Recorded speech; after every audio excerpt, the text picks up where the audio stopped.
The recently concluded Sadc summit in Harare sidestepped the issue of electoral fraud perpetrated by ZANU-PF leader President Mnangagwa during the August 2023 elections.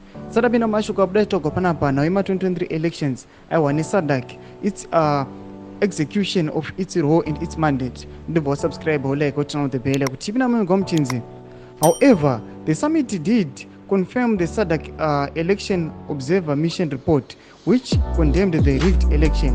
As Mnangagwa assumed the Sadc chairmanship from Angola at the summit, he failed in his bid to persuade the regional bloc to retract the observer mission's report, which had previously been endorsed by an extraordinary summit in Angola and a special ministerial meeting in Zambia.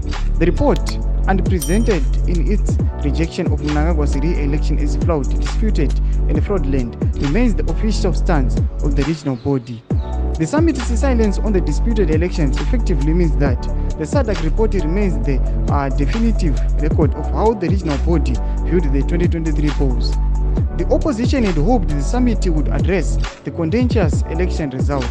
Notably, the 2023 elections were condemned not just by the Sadc, but by all regional and international observer missions that were invited to monitor the process. Domashwa rubda panapa zvinzi aiwa Sadc kunyarara kwairi kuita uko tinozongodzokera pastanze kuti aiwa mutungamiri wenyika yeZimbabwe azongoramba ari illegitimate kunyange ane chairmanship wake.